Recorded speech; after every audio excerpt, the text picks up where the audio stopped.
আলাইকুম। অত্যন্ত দুঃখ ভারাক্রান্ত হৃদয় নিয়ে আমি আপনাদের মাঝে হাজির হলাম। কারণ যখন একটি নিউজ দেখলাম যে ইরানের হেলিকপ্টার দুর্ঘটনায় ইরানের প্রেসিডেন্ট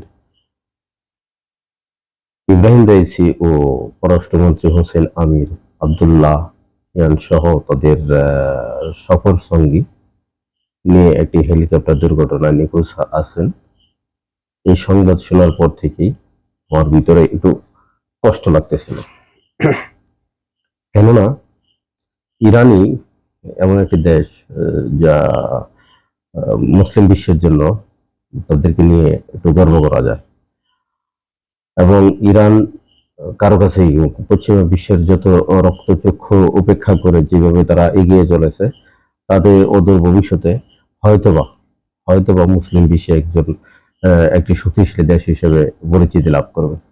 যাই হোক, সংবাদটা আমি আপনাদের কাছে উপস্থাপন করতেছি। সীমান্ত এলাকায় হেলিকপ্টার দুর্ঘটনার পর ইরানের প্রেসিডেন্ট ইব্রাহিম রাইসি ও পররাষ্ট্রমন্ত্রী হোসেন আমির আবদুল্লাহিয়ান সহ তাদের সঙ্গীদের খুঁজে পাওয়া যাচ্ছে না। তাছাড়া বৈরী আবহাওয়ার কারণে উদ্ধার কাজও চলমান যাচ্ছে না। রোববার 19 মে দেশটির পূর্ব আজারবাইজান প্রদেশের উত্তর পশ্চিমে জুলফা এলাকায় এই দুর্ঘটনা ঘটেছে। সেখানে ভারী বৃষ্টি ও ঘন কুয়াশার কারণে 5 মিটারের বেশি দূরত্বে কিছু দেখা যাচ্ছিল না।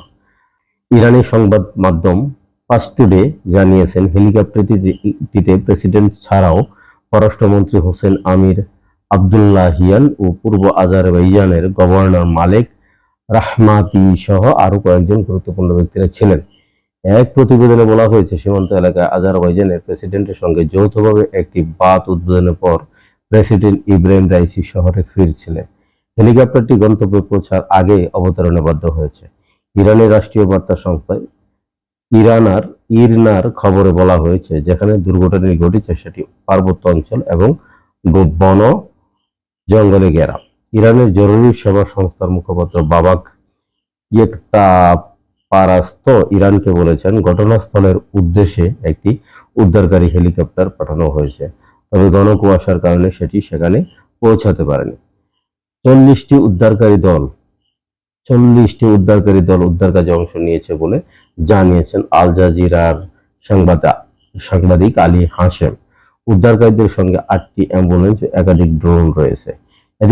এদিকে হেলিকপ্টারটি খুঁজে না পাওয়ার কারণ সম্পর্কে তেহরান বিশ্ববিদ্যালয়ের অধ্যাপক ফুয়াদ ইজাদি বলেছেন, হয়তো দুর্ঘটনাটি খুবই মারাত্মক হয়েছে বা যেখানে দুর্ঘটনাটি হয়েছে সেখানে যোগাযোগের নেটওয়ার্ক নেই, তাই হেলিকপ্টারটি খুঁজে পাওয়া যায়নি। আমাদের আরো অপেক্ষা করতে হবে।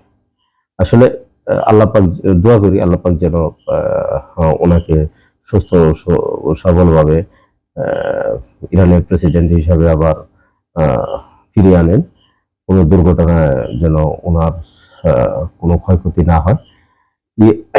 ইরানের সংবাদ মাধ্যম তাসনিম নিউজে খবরে বলা হয়েছে, হেলিকপ্টারটি দুর্ঘটনার কবলে পড়ার খবর জানা গেছে সেটি থেকে আসা একটি জরুরি ফোন কলে।